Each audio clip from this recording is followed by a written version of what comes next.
My secret. ഇപ്പൊ തൊപ്പി വെക്കണ്ട പോലെ തല നന്നായിട്ട് ഉണങ്ങട്ടെ. തിരിച്ചു വരുമ്പോ വെച്ചാൽ മതി കേട്ടോ.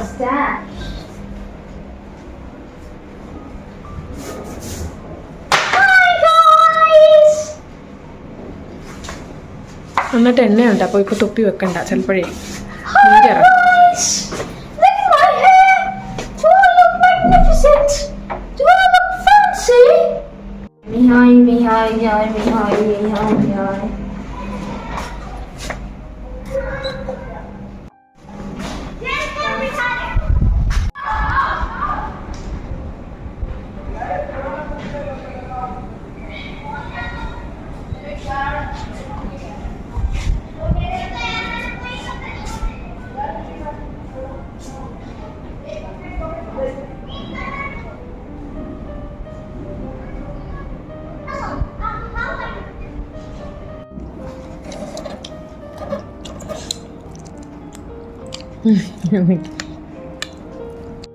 ഇന്ന് വൈകുന്നേരത്തെ കുറച്ച് വിശേഷങ്ങളുമായിട്ടാണ് വ്ലോഗ് സ്റ്റാർട്ട് ചെയ്യുന്നത്.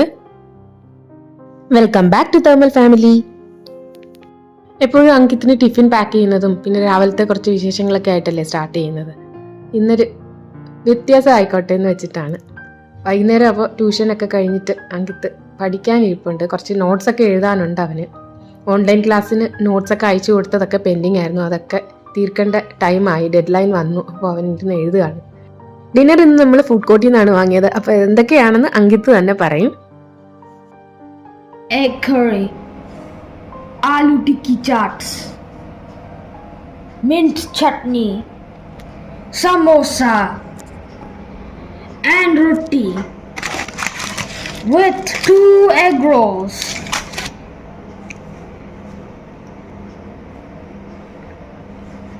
And Hindi ki kaam.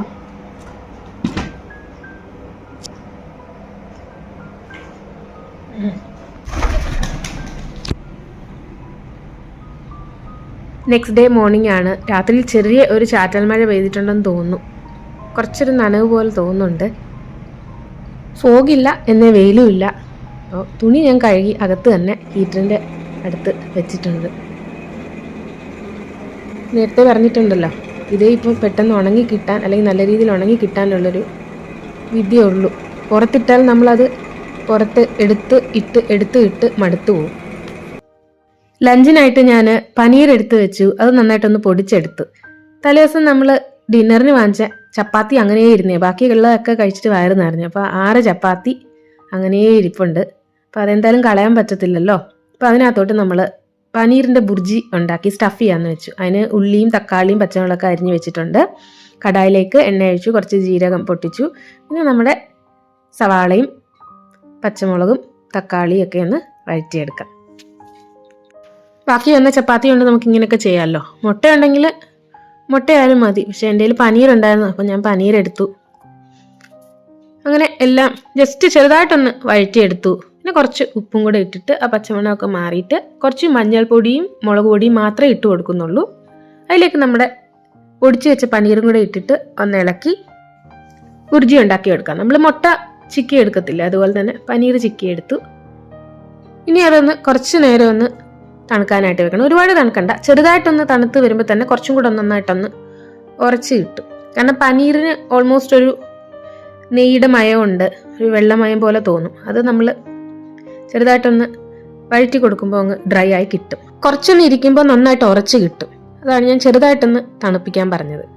അതിന് നമ്മുടെ ലെഫ്റ്റ് ഓവർ ചപ്പാത്തിയിലേക്ക് വെച്ച് കൊടുത്ത് വേറൊരു പാത്രം വെച്ച് അതിലേക്ക് ഒന്ന് നെയ്യ് തടവി ഇത് ഓരോന്ന് ഇട്ട് തിരിച്ചും മറിച്ചും റെഡിയാക്കി എടുക്കാം. നമ്മുടെ ചപ്പാത്തി പനീർ അട റെഡി. ബാക്കി വന്ന ചപ്പാത്തി കൊണ്ട് നമുക്ക് പെട്ടെന്ന് ഉണ്ടാക്കിയെടുക്കാം. ഞാൻ പറഞ്ഞല്ലോ, മുട്ട ഉണ്ടെങ്കിൽ മുട്ട ഇങ്ങനെ ചെയ്ത് വെക്കാം. അപ്പോൾ എൻ്റെ കയ്യിൽ പനീറുള്ളതുകൊണ്ട് ഞാൻ അങ്ങനെ ചെയ്ത് വെച്ചു. അങ്ങനെ 6 എണ്ണവും ഞാൻ അങ്ങനെ റെഡിയാക്കി എടുത്തിട്ടുണ്ട്. ഹെൽത്തി ആയിട്ടുള്ള ലെഫ്റ്റ് ഓവർ ചപ്പാത്തി കൊണ്ടുള്ള സ്റ്റഫ്ഡ് ചപ്പാത്തി റെഡി. അങ്കിത്ത് വരുമ്പോൾ 3:30 കഴിയും. ഞാൻ എന്തായാലും 2 എണ്ണം കഴിക്കാൻ എടുത്തിട്ടുണ്ട്. അപ്പോൾ ഇതിൻ്റെ അകമൊക്കെ അതാ നന്നായി വന്നിട്ടുണ്ട്. നമ്മുടെ പണിക്കാരി ഇന്ന് കുറച്ച് ലേറ്റായിട്ടാണ് വന്നത്. 3 മണി കഴിഞ്ഞു വന്നപ്പോൾ. वो बोला मैं भी रोड नहीं जाऊंगा, दादरी नहीं जाऊंगा, कुछ भी नहीं था। फिर साल खड़े रहे। ഇന്നത്തെ സ്റ്റോറി എന്താ വെച്ചാല് നമ്മുടെ ഈ ഗ്രാമത്തിൽ പുലി ഇറങ്ങി എന്നാണ് പറഞ്ഞത്. അപ്പൊ ഇതിനു മുന്നേ ഒരു പുലി ഇറങ്ങിയത് കഴിഞ്ഞ മാസം അതിനെ പിടിച്ചായിരുന്നു. പുതിയൊരു പുലി ഇറങ്ങിയിട്ടുണ്ടെന്നാണ് പറഞ്ഞത്. സത്യമാണോ കള്ളാണോ ഒന്നും ഇതുവരെ അറിയത്തില്ല. 3:30 കഴിഞ്ഞപ്പോ അങ്കിത്ത് സ്കൂളിൽ നിന്ന് വന്നു.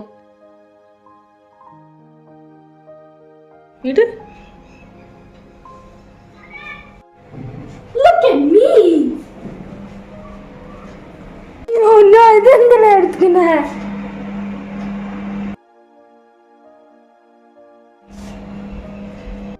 Tortilla. Wow.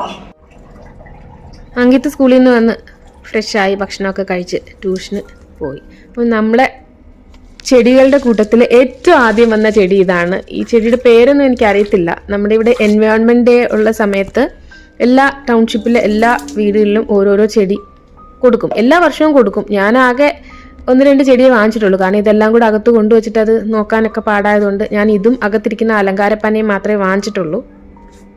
ഇതാണ് ഫസ്റ്റ് നമ്മുടെ വീട്ടിൽ വന്ന ചെടി. ഇത്രയും വളർന്നിട്ടുണ്ട്. ഞാനത് അടുക്കള ബാൽക്കണിയിലോട്ട് എടുത്ത് വെച്ചേക്കുവാണ്. നമ്മുടെ നാട്ടിലും ഒക്കെ ഞാനിത് ഒരുപാട് കണ്ടിട്ടുണ്ട്. സമയം വൈകുന്നേരം 6:45 പോകുന്നു. വിളക്കൊക്കെ ഞാൻ കത്തിച്ചു. അങ്കിത്ത് ട്യൂഷനൊക്കെ കഴിഞ്ഞ് വന്നിട്ട് ബാഡ്മിൻ്റൺ കളിക്കാൻ പോവാണ്. I remembered something. Bye guys. Sadly I don't have a cycle for fast travel.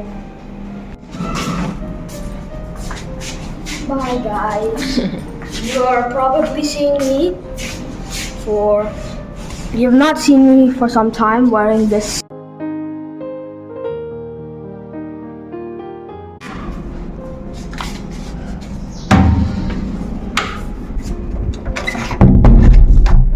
ഡിന്നറിന് ഞാൻ റൈസും ദാലുമാണ് ഉണ്ടാക്കുന്നത്. ഉച്ചയ്ക്ക് സ്റ്റഫ്ഡ് ചപ്പാത്തിയാണല്ലോ കഴിച്ചത്. അപ്പോൾ കുറച്ച് അരി ഞാൻ ചോറിന് വേണ്ടി ഇട്ടിട്ടുണ്ട്. നമ്മുടെ ചെറുപയർ സ്പ്ലിറ്റഡും തൂവരപ്പരിപ്പും കൂടെ ഉള്ള ഒരു ദാലാണ്. ഞാൻ ഒരുപാട് വട്ടം ദാലൊക്കെ ഉണ്ടാക്കുന്നത് കാണിച്ചുകൊണ്ട് ഞാൻ ഇന്ന് അത് എടുത്തിട്ടില്ല. ഇതാണ് അപ്പോൾ ഞങ്ങളുടെ ഡിന്നർ, ദാൽ റൈസും റൈത്തയും. Good morning. അപ്പോൾ അങ്കിത്തിൻ്റെ ടിഫിൻ പതിവ് പോലെ റെഡിയാക്കുകയാണ്. ആലു പറാട്ടയാണ് ടിഫിനിലേക്ക്. പറാട്ടയ്ക്കുള്ള മാവ് ഞാൻ രാത്രിയിലേ കുഴച്ച് ഫ്രിഡ്ജിൽ വെച്ചിട്ടുണ്ടായിരുന്നു. അപ്പോൾ അതെടുത്ത് പരത്തി ഉരുളക്കിഴങ്ങും അതുപോലെ ഞാൻ സെറ്റ് ചെയ്ത് വെച്ചിട്ടുണ്ടായിരുന്നു. അതകത്തിട്ട് സ്റ്റഫ് ചെയ്ത് ചുട്ടെടുക്കുവാണ്. എനിക്കും 2 എണ്ണം ചുട്ട് വയ്ക്കും. എനിക്കും ബ്രേക്ക്ഫാസ്റ്റായിട്ട് കഴിക്കാമല്ലോ. ഞാൻ എന്തായാലും അങ്കിത്ത് പോയി കഴിഞ്ഞാൽ പിന്നെ ഒരു 10:30 കഴിഞ്ഞിട്ടേ എഴുന്നേക്കത്തുള്ളൂ. ആ സമയത്ത് ചായയുടെ കൂടെ എന്തായാലും പറാട്ട കഴിക്കാമല്ലോ.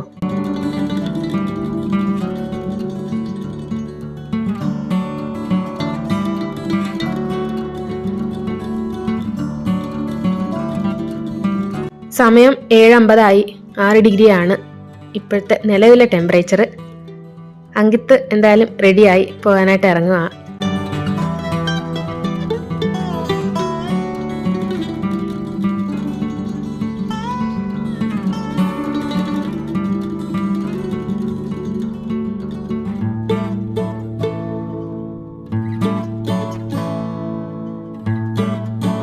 ഇന്നെന്തായാലും അധികം ഫോഗൊന്നുമില്ല. ഉച്ചയായപ്പോൾ കുറച്ച് മധുരം കഴിക്കാൻ തോന്നി. ഒരു സ്വീറ്റ് ഉണ്ടാക്കാമെന്ന് വെച്ചു. പാലിൽ കുറച്ച് ഏലക്കാപ്പൊടി ഇട്ട് ഒന്ന് കാച്ചി വെക്കുന്നുണ്ട്. ഒരു കടായി വെച്ച് ചൂടായതിനു ശേഷം 1 ടീസ്പൂൺ നെയ്യ് ചേർത്ത് കൊടുക്കുന്നുണ്ട്. ഒരു 1.25 കപ്പ് റവ നന്നായിട്ടൊന്ന് റോസ്റ്റ് ചെയ്തെടുക്കുകയാണ്. നല്ല ചുമന്ന് റോസ്റ്റ് ചെയ്ത് കിട്ടണം. റോസ്റ്റഡ് റവ ആയിരുന്നില്ല എൻ്റെ കയ്യിൽ. നമ്മുടെ പാല് നന്നായിട്ട് തിളച്ച് വന്നിട്ടുണ്ട്. അത് ഓഫ് ചെയ്യാം. ഇത് ഏകദേശം 1 കപ്പ് പാലുണ്ട്.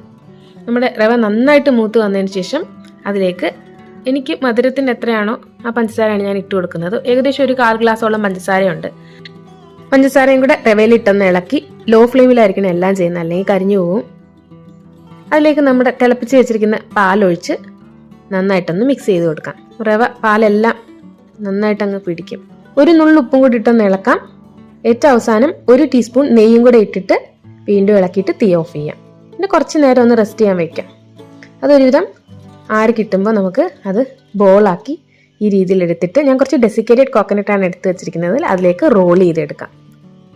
നമ്മുടെ വളരെ ടേസ്റ്റി ആയിട്ടുള്ള റവ ലഡു റെഡി ആയിട്ടുണ്ട്. നല്ല പഞ്ഞി പോലത്തെ റവ ലഡു ആണ്. നല്ല ടേസ്റ്റാണ്. അങ്കിത്തിന് ഇത് ഒത്തിരി ഇഷ്ടമാണ്. ഈ അളവിൽ ഒരു 9 ലഡു കിട്ടിയിട്ടുണ്ട്. ഇന്നത്തെ വീഡിയോ ഇവിടെ വെച്ച് വൈൻഡപ്പ് ചെയ്യാണ് കേട്ടോ. മറ്റൊരു നല്ല വീഡിയോ ആയിട്ട് കാണുന്നത് വരെ എല്ലാവർക്കും thank you so much. Bye bye.